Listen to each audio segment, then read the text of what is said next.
Welcome back to another edition of the Night Report podcast. I'm your host, Mike Broadbent. Joining me once again is my co-host, Richie O'Leary. Another day, another commitment podcast. I know. This time for the defensive tackle, Jyon Simon, out of Rains High School in Jacksonville, Florida. He's listed at 6'3", 282 pounds. Pretty good program from the Jacksonville area. Get into that commitment and a few other updates on items that we've spoken about the last couple days. But first, our presenting sponsor is Night and Day Apparel, calling all Rutgers fans, alumni, and students. Are you looking for new and unique Rutgers merchandise? Night and Day has you covered, from t-shirts to hoodies, drinkware to pet accessories. Be sure to check out Night and Day this year at their Rutgers Day booth from 10 a.m. to 4 p.m. On April 27th. Night and Day will be selling on College Farm Road with special promotions and discounts. Be sure to check out the links in today's podcast description to stay on top of everything Night and Day, including new merch drops and promotional announcements. Shop now and keep shopping. All right, so let's talk about the latest commitment in the class of 2025 for Rutgers. This is Jyon Simon.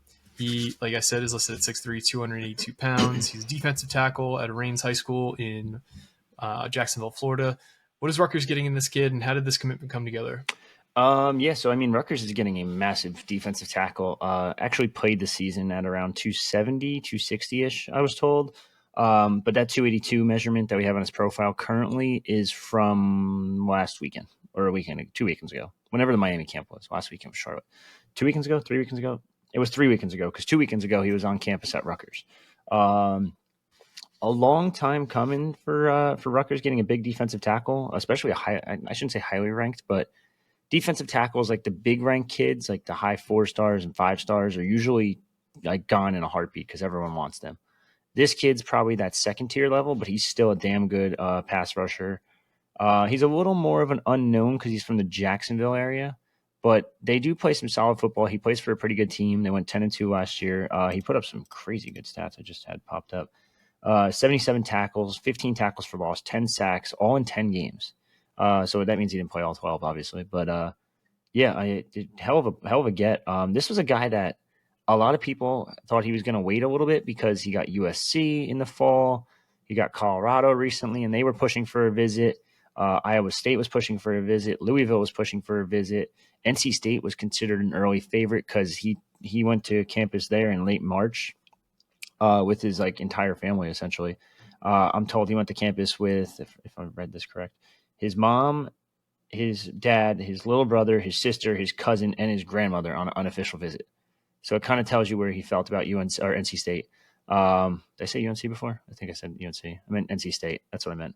But yeah, no. And then the minute he left camp or was about to leave campus, scheduled an official visit for NC State. They thought they locked it up. It sounded like. Went to Rutgers on the 13th last Saturday. Watched a scrimmage. Saw some good things, I guess.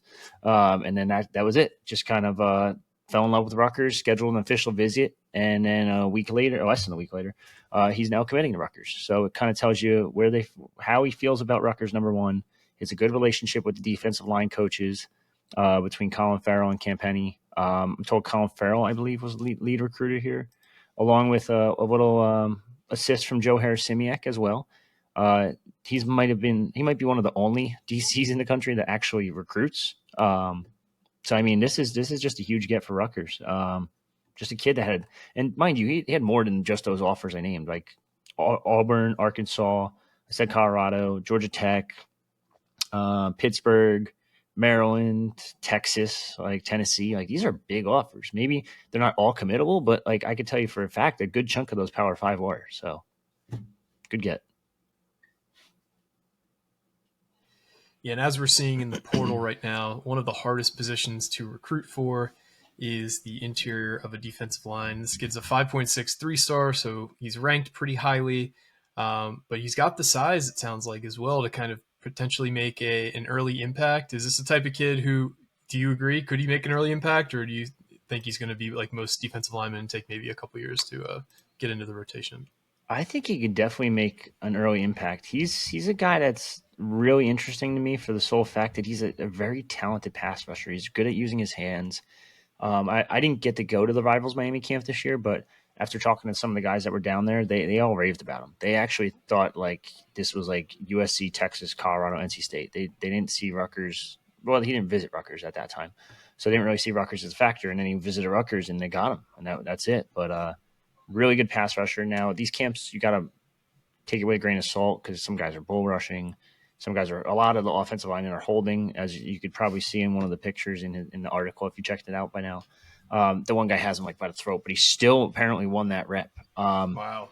There's going to be some tape put out from the camp on him soon, whether it be on Twitter or Instagram, probably not YouTube, but it'll also be on our accounts too. So just check out at Rutgers Rivals. We'll have all that stuff. But he apparently was very good, and in a day that the offensive lineman shined supposedly. So, I mean, whenever you hear the offensive line shining, and you still hear a defensive lineman shining, and you're getting that guy, you got to be pretty excited. Yeah. I think he could play pretty early. It's great to hear. Is there anything else about Jyon that you wanted to bring up before we head on to other topics here? That's my alarm. No, not really. I guess the only thing I would say is they continue to do really well in the Jacksonville area. I know we said it off pod. Who did we say? It was Rashad Knight's from that area, former four-star, someone else. Rashad Knight is, if we're going back in the day, Juwan Jameson is from that area. Bowles High School is probably the most dominant school in that area. That's also the school that Mac Jones attended. Jacksonville puts out a decent amount of talent. Yeah, he also faced off against Trinity Catholic, who has Jarek Gordon, who's an offensive guard that will be on campus in June 7th for an official visit. So another name to keep an eye on from down that region. But they're doing really well in Florida specifically, and that's Greg Schiano's MO. Not really too shocked, but this I guess we'll just continue to see more and more Florida recruits. This is a really good get though. Yeah, there's just so much talent in the state. There's so many. It's one of the few places, in my opinion, in the country that still have the ability to find all these hidden gems because so many high schools. It's such a population dense state, and there's just kids who just play football 12 months a year. So, great pickup in my opinion there. Let's kind of circle back to some topics from the last couple days. 2 new offers out to CJ West and Savion Washington. Give us a quick update on both those guys. Where do you think Rutgers stands in both their recruitments? So Savion Washington, I spoke with yesterday. He will be taking a official visit to Syracuse this weekend. If I had to guess, based on NIL, based on that being his only official visit scheduled as of this moment, if I had to guess, it's probably going to end with Syracuse getting him, which makes sense kind of for this whole fact that he seems. If you went to Colorado, you're probably an NIL guy. And based on the fact that Syracuse has a little bit of NIL, I could see them going after or landing him here this weekend. And if they don't, that's where things get interesting. He did mention to me that the other schools heavily after him right now include Baylor, Rutgers, and Texas A&M, along with Syracuse. So, just do the simple math there. I think I see NIL, and then Rutgers. So. But you never know. He does have a connection to Colin Farrell, who did recruit him at Kent State. So we'll just have to wait and see what happens. But if I could put a future cast in, I'd probably put it in for Syracuse. All right, let's. What about CJ West? Anything new in his recruitment? Where do you think staying with Rutgers? Yeah, he just has a million offers. That's all it is really right now. We're being told it's going to come down to, do you want to go get the bag right now, or do you think you can go, or you'll go with the guy that you trust already, a guy that you have a really good relationship with in Colin Farrell? Now, that relationship's a little bit closer between West and Farrell for the sole fact that, number one, it was also his position coach, but he also did recruit him out of high school as well. They've been together for every year of his college career up until Farrell left in, January, I think it was, something like that. Forget when they hired him officially, but Farrell joined somewhere around January, I believe. Yeah. So definitely keep an eye on that one. But again, CJ West has like every offer in the book. Like he has LSU, he's got who was the most recent one? West Virginia, Michigan, like Texas A&M, Arkansas. So it is going to come down to if they, number one, what matters more? Does it matter about development, relationships, or is it more about like, I'm going to go to this school, get a bag, and still get developed, but I'm going to have to meet a whole new staff, a whole new roster. You have to meet a whole new roster regardless, I guess. But Colin Farrell and him have been known to have a very tight bond. So if Rutgers can pull this one off, I think, again, that could just only improve that defensive line room that's already pretty stout. Awesome. Let's hop over to some hoops transfer portal news. Jadon Jones was on an official visit to Rutgers. I think that's wrapping up today, if I believe I'm correct. So what are you hearing about Jadon Jones? How did first of all, how did the staff find out about this kid? Because he's from California. He played hoops at Long Beach State. Like, California. Where's the connection here? From what I know, there really isn't one. They looked him, they saw him enter the portal, and they have portal guys that are monitoring the transfer portal nonstop to see who enters, who's leaving, blah blah blah. Just came to the fact that this guy was a defensive stalwart, and they were kind of like, hey, like, what do we like more than anything? We like defense, of course. Yep. So yeah, they reached out to him, and it just kind of went together really quickly. Last night they went to Bolero. The staff took him over there. I know he's with Jeremiah Williams. I believe Emmanuel Ogbol was there. I know Jamichael Davis was there. I think it might have, actually take it back. It might have been Emmanuel Ogbol was Dorian Jones. There's too many Joneses. But yeah, Emmanuel Ogbol was with Dorian Jones. This was Jamichael Davis, Jeremiah Williams. They went to Bolero. They had a good time. Did all that stuff, toured the campus. Now, originally, it sounded like the Durkak commitment kind of threw things for a loop, and they weren't really sure how they were going to be able to land him, if they were going to be able to land him after Durkak's announcement. But it does sound like there's some optimism towards Rutgers. It sounds like he has no other visits right now. The other schools that are being considered are Butler and Mississippi State. I don't know if he visited either of them yet, but the fact that there's no other visit scheduled and Rutgers is this, and I just about to finish that visit, kind of tells you where he's a little bit leaning towards. So I definitely keep a close eye on it. That should be wrapped up later today, and then we'll know within probably a couple of days, I would say, for a decision. We might have another podcast as soon as this one's done at this point. So, yeah, man. Not that I don't like, not that I don't like talking to you guys, but I hope we get a little bit of a break, maybe a day or so before we have to hop on again. Yeah. Good to hear on Jadon, though. Let's talk about Andrew Carr next. So he's a big man that Rutgers is showing interest in. The update that we last saw was that Villanova was in the lead and Rutgers was also heavily involved. What are you hearing on Andrew Carr? It still sounds like Villanova is in the lead there. Westchester is not too far from campus of Villanova, so it does sound like he wants to head there. I know someone reported it. I don't know who I'm miscrediting here, but I'm not gonna miscredit anyone. I'm just gonna say someone reported it. Apparently, it has nothing to do with NIL for his recruitment. Now, of course, he wants some NIL. He's probably gonna get some NIL. But going home is a priority, and the schools that are closest to home are Villanova, Rutgers. I know Rutgers reached out. I can tell you that. I just don't know if they're going to be able to beat out Villanova, the hometown school, the Big East pride, blah, blah, blah, number 1, number 2 conference, yada, yada, yada, all that good stuff. So, yeah, they'll probably be in NIT this year. So, I mean, if you want to do that, that's cool. But yeah, I mean, it sounds like Villanova is a heavy favorite right now. Yep. So the search for the big man continues. Any new names that you're hearing, or is this still a wait and see kind of thing?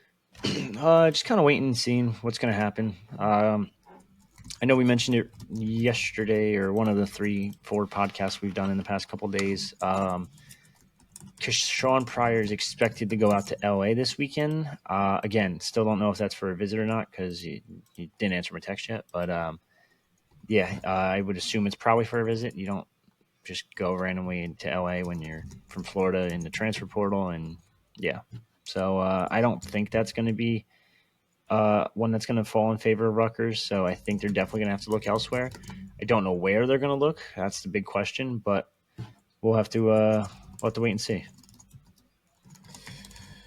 All right, well, stay tuned to your podcast feed and the boards because more news, I'm sure, will be coming in the near future. Probably by the time we hit end on this podcast, we'll get some news because that's just the way things always, fortunately or unfortunately, break. Of course. But is there anything else you wanted to hit on before we head out, Rich? 2 things. Number 1, I just got a quick text message. Nova's push for Andrew Carr is expected to be very strong. Also sounds like they have a lot of support from the money guys that back the program. So that kind of tells you where that one's heading. So unfortunately, I don't think Andrew Carr will be in play for Rutgers. Although they did reach out, so you never say never. So put it like that. But The other thing I wanted to mention that apparently there is a wrestling recruit on campus. Now, there's been some nice wrestling talk this offseason. The first guy would be, I forget what his name was, Mason Gibson, the Penn State commit. There was some talk about him. I know there's still some speculation that he might flip to Rutgers, but he is making a visit to Ohio State, or did make a visit. I got to double check on that one. The rumored kid here is 100 in middleweight, 165-pounder, Jagger Condomiti out of Pennsylvania originally. So I know he's in the portal right now. I think he was 9-0 as a sophomore this past season. 2-5 the season before that, 9-1 the season before that. So could be a name to keep an eye on. I don't have a confirmation that's definitely him, but that's the speculation as of this moment. So we'll wait and see. But it sounds like wrestling is being pretty active in the portal right now. Interesting. We love to hear that. And again, we will hear more on that in the near future. Yep. But we want to thank you guys once again for listening. Everybody who's liked, subscribed, the whole nine to the pod. It really helps people find the show. Mm-hmm. We're still waiting to do that giveaway. So once we get to 4,000 subs on YouTube, we will have that new giveaway started up. But for me and Rich, some more prizes for that too, real quick.